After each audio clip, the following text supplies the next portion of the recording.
त्यानंतर आणखी एक मोठी बातमी आपण बघूयात ती म्हणजे शिवसेना प्रमुख बाळासाहेब ठाकरेंचा जन्म देखील पुण्यातला आहे। मी नागपूरचा मात्र मुंबई माझी कर्मभूमी असल्याचं देवेंद्र फडणवीसांनी उत्तर दिलंय राज ठाकरे आणि उद्धव ठाकरे यांच्या आरोपांना। मुंबईमध्ये जन्माला आल्याशिवाय इथले प्रश्न कळत नाहीत असं मुलाखतीदरम्यान राज ठाकरे म्हणाले होते। त्यामुळे ठाकरे बंधूंनी दिलेल्या मुलाखतीवेळी राज ठाकरेंचं हे जे काही विधान होतं त्यावरती फडणवीसांनी उत्तर दिलंय। शिवसेना प्रमुख बाळासाहेब ठाकरेंचाही जन्म पुण्यातला, मी नागपूरचा आहे मात्र मुंबई माझी कर्मभूमी आहे असं देवेंद्र फडणवीस म्हणाले। मध्ये मुंबईकरांना काय पाहिजे हे मला असं वाटतं मुंबईत तुम्हाला तिथे जन्माला आल्याशिवाय कळणार नाही।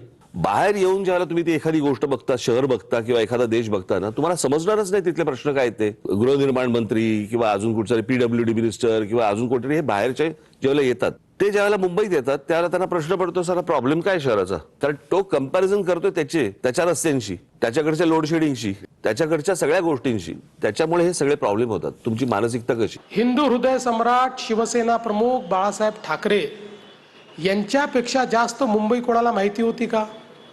मुंबईची पल्स, मुंबईची नाडी कोणाला माहिती होती का? त्यांचा जन्म पुण्याला झाला होता, त्यांचाही मुंबईत झाला नव्हता। बीडीडी चाळीमध्ये राहणाऱ्या मराठी माणसाला 80,000 लोकांना घर देण्याचं काम या मुंबई बाहेर जन्मलेल्या माणसांनी त्या ठिकाणी करून दाखवलं। बाळासाहेब ठाकरेंचा इतिहास काढण्याचा तुम्ही भानगडीत पडू नका, त्या खोदकामात तुम्हीच गाडले जा।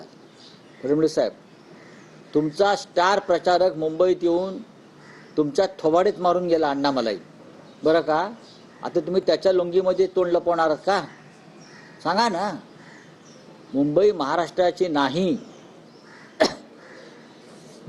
ही सुरुवात जे आम्ही म्हणतोय मुंबई तोडण्याचा प्रयत्न सुरू आहे भाजपचा, ही चाचपणी आहे।